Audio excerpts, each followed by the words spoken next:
Guten Tag, I have done some crazy experiments and I want to show you 7 mind-blowing tips that are gonna take your sourdough bread to another level. Seriously, I'm so excited and I can't wait to show you all my findings from these experiments. Because in the end, I have probably made the fluffiest sourdough bread of them all. The oven spring was just insane. Actually, I said 7 tips, but in reality it's only 6 tips. Now the last tip, the 7th tip, that's actually the most important tip of them all. So bear with me and you really don't want to miss that one.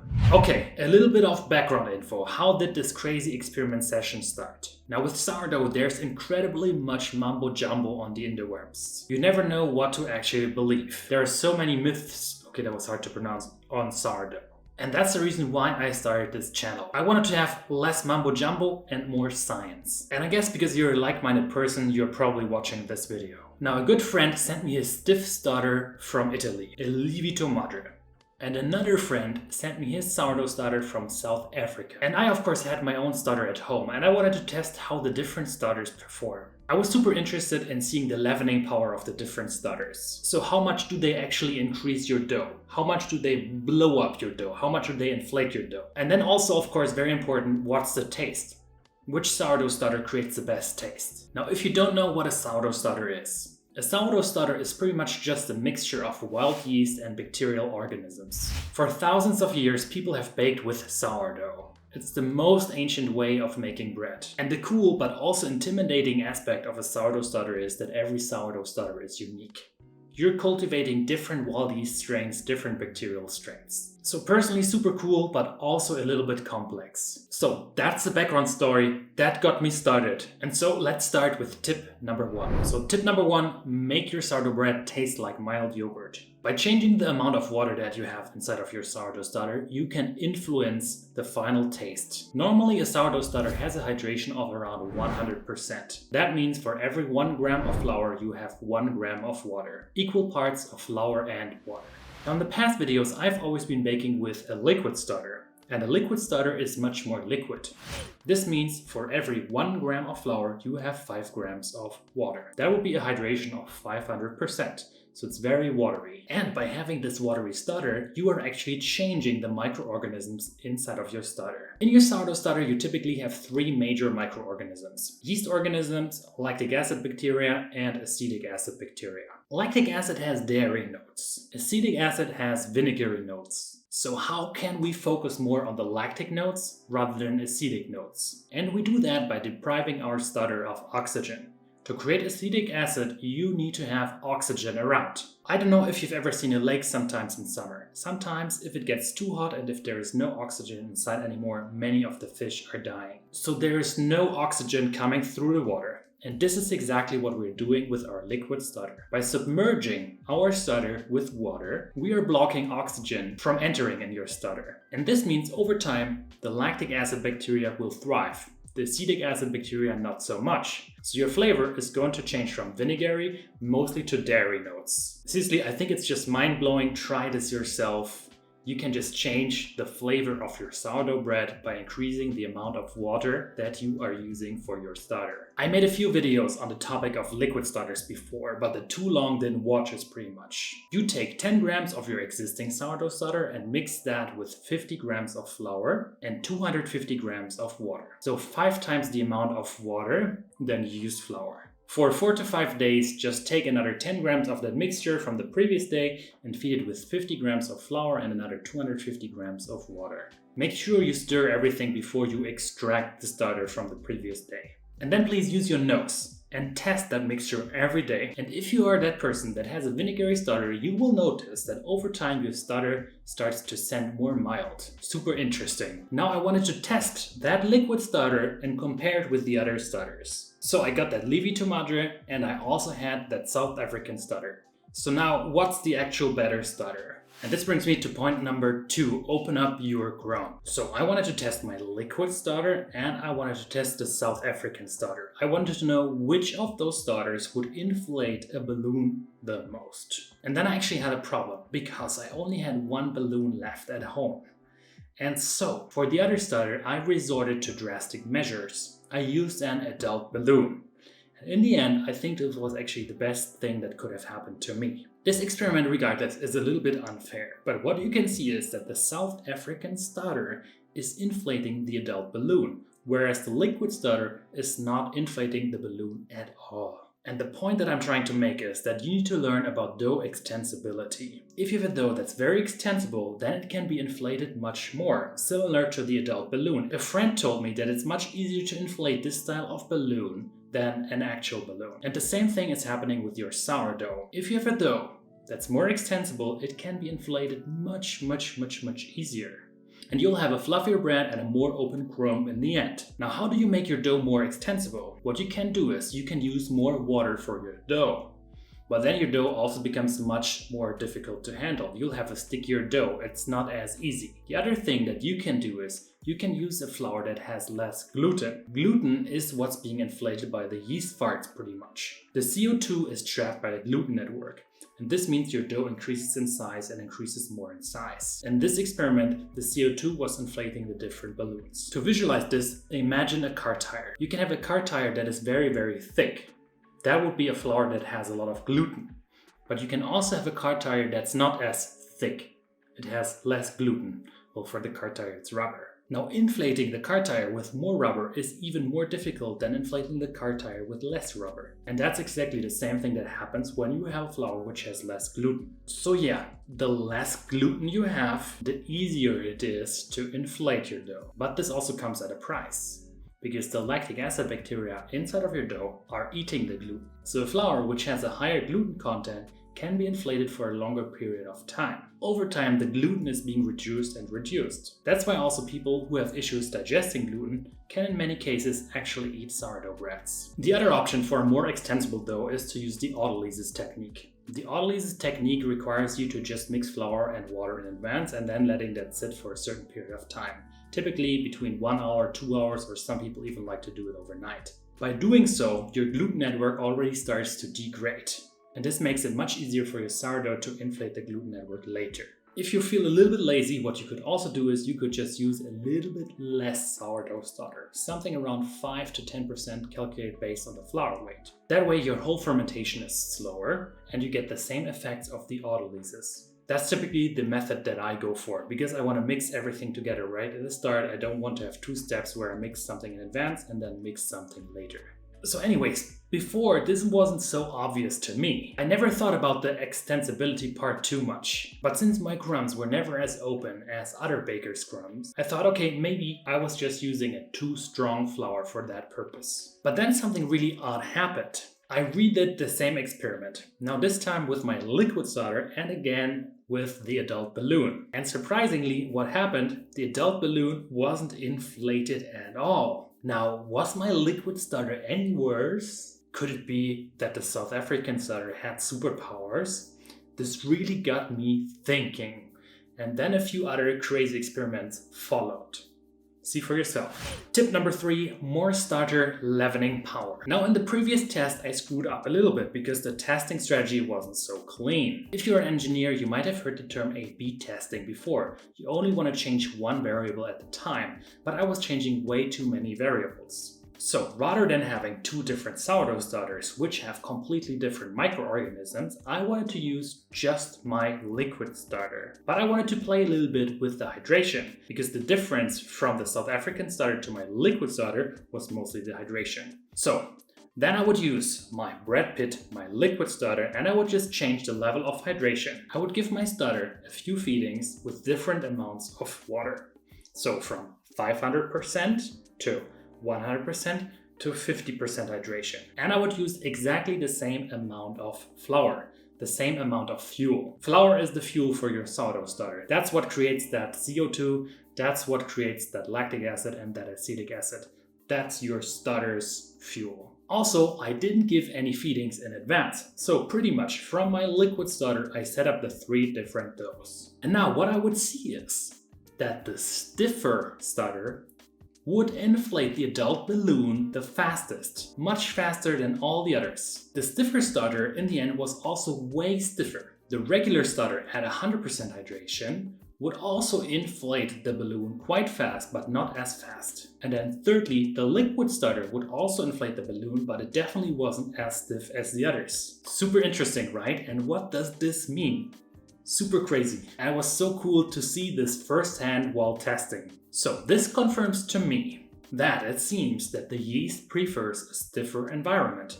We have more CO2 production, less acid production. And I also confirmed this by using my pH meter to test the different doughs. And for the stiff dough, the pH was at around 4.5. And then for the 100% hydration dough and the 500% hydration dough, it was way lower. It was at around 4-ish to 3.9-ish. So just by changing the water amount, we greatly improved the leavening power of our sourdough starter, moving away from bacterial fermentation to yeast fermentation. This is insane, isn't it? Point number 4, understand starter feedings. Most people just randomly refresh their starter. They look at peak performance. Now, based on my understanding, what I learned is that your starter pretty much refreshes in the actual dough. Now, if I had the stiffer starter and the regular starter, would there be an actual difference in the dough? Or would they end up being the same? So if in the end the dough would be exactly the same, what would be the point of maintaining a regular starter, a liquid starter, or a stiff starter? So that's something that I needed to test. I would make an actual bread dough, which had around a hydration of 80%. That's 80 grams of water per 100 grams of flour. And then I added the same amounts of the regular starter and the stiff starter. And I even compensated a little bit because for the stiffer starter I was not adding as much water to the dough in comparison with the regular starter. It has slightly more water. But in the end, the stiffer starter won. The dough made with the stiffer starter was way more excited and it inflated the balloon much more. Now the difference wasn't as severe as in the previous experiment, but still you could see it. And this is a very cool learning. This means that your starter's properties are carried over to the main dough. And that's where peak performance comes into play. Some bakers would always check how much does their starter increase in size. For some it doubles, for some it triples, for some it quadruples, 5-druples, I have no idea. It increases a lot in size. But at some point it's going to collapse again. So the idea is that at this peak performance, you have a healthy balance of both yeast and bacteria. So when you make the actual dough, you don't have too much of bacterial fermentation and not too much of yeast fermentation. You have the perfect balance. But I think it's not necessarily 100% true. Because what you can do is, if you're after peak performance, you can simply just use a little bit less starter. I've successfully made great sourdough bread with a sourdough starter coming out of the fridge which hasn't been fed for 2 weeks. What I would do then is I would just use less sourdough starter. Most recipes call for around 20% sourdough starter based on the flour. So for a recipe with 500 grams of flour, that would be almost 100 grams of sourdough starter. In that case, I would be using more something like 5 or 10%. So that might be something around 25 grams of sourdough starter up to 50 grams of sourdough starter, because your sourdough starter is gonna find that balance again the moment it has been added to the main dough. But still, you have to be careful because you're carrying over some properties from your starter to the main dough. So I hope that made sense and I hope that cleared up a little bit the starter feedings. You don't always need to have perfect peak performance, it's not required. If you're past peak performance, just use a little bit less starter. Tip number 5, use a stiff starter to fully replace dry yeast. So then I did another experiment. I wanted to repeat the same experiment one more time, this time comparing 2 different stiff starters, the Lievito Madre, my stiff starter, and a yeast-based starter. And I wanted to know which of those would inflate the balloon the most. The middle one, which was my stiff starter, was extremely excited and eventually bursted. The Lievito Madre one would also inflate a lot. I couldn't compare the stiffness in the end, but I would say both of them would have been equal. Now the yeast one also inflated the balloon up to the same level almost. When I tested the two in comparison, I couldn't notice a major difference in terms of stiffness. The experiment here was also a little bit unfair because I didn't feed the Lievito Madre for as many times as I did the stiffer starter.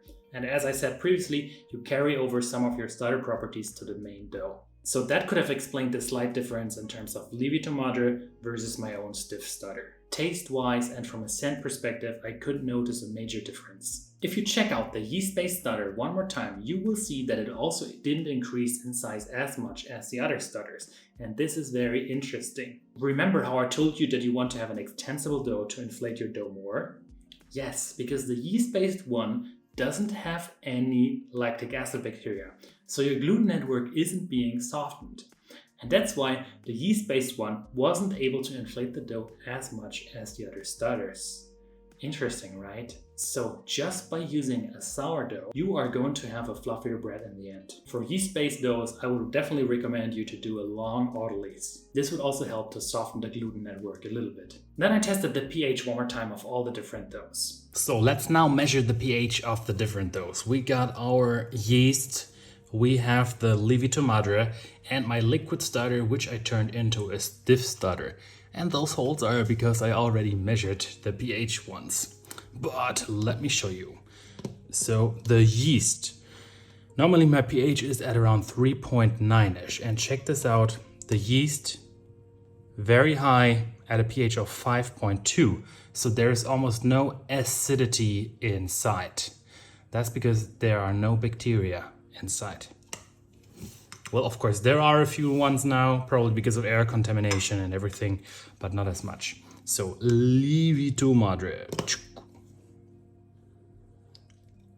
4.2-ish.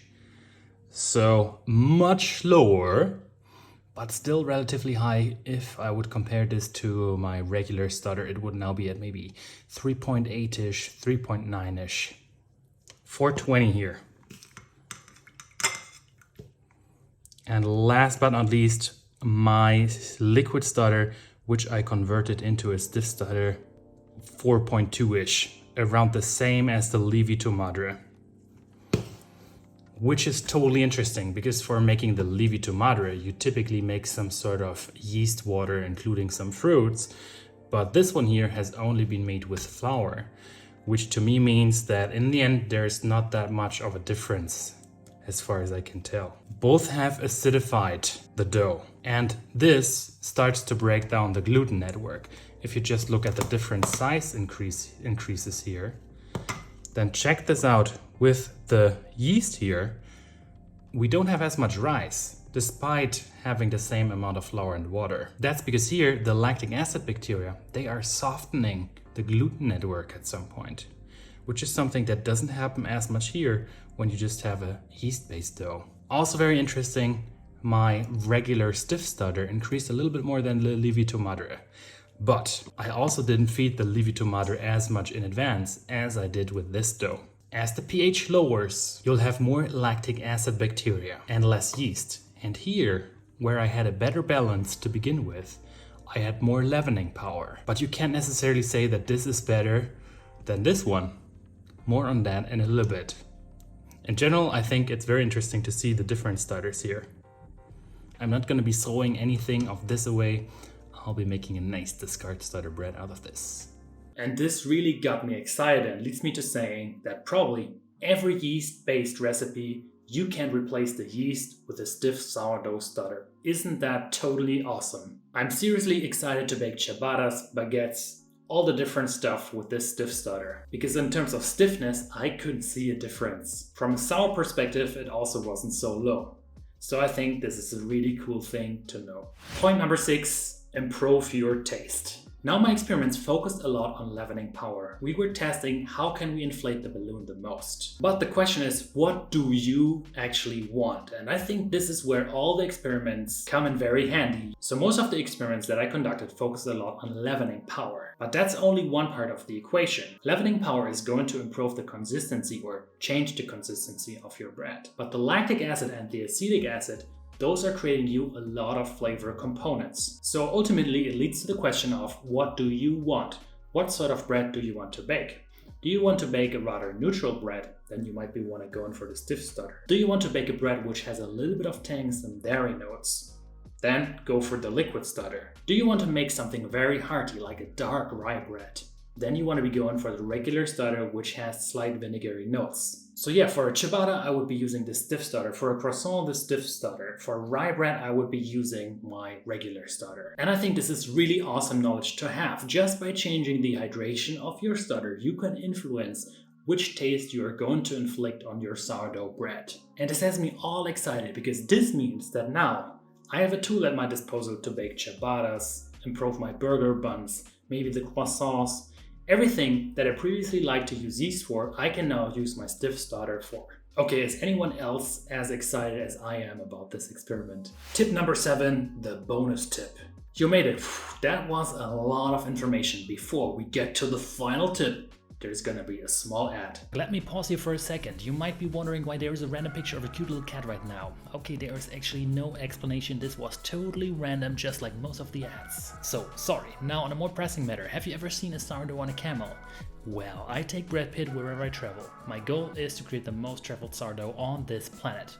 Hopefully one day I can make this channel my full-time job and geek out even more about sourdough. If you want to support me on my quest, please consider subscribing or buying some of this cool merchandise, such as a sourdough infographic. Infographic contains all the information you need to master the sourdough process from start to finish. Plus, it might look pretty cool inside of your kitchen. Now, let me end this very annoying advertisement by showing you an additional bonus picture of Brad Pitt on the road. It can be a bumpy road making sourdough, you know? Okay, that was a very poor joke. I'm out of here. Bye! Are you ready for the last tip? Tip number 7, the ultimate tip, the one tip to rule them all. Tip number 7, give your sourdough starter a name. That's very important. If you don't give your sourdough starter a name, you're gonna make the gluten gods very, very, very angry. And you don't want that. What's your sourdough starter's name? My one is called Brad Pitt, but I'm sure you're much more creative in terms of naming than I am. So please share your starter's name in the comments. The most upvoted one is gonna win an amazing shirt like this one. Okay, this definitely is the biggest bread I ever made. Let's slice this open and check out how the crumb looks like.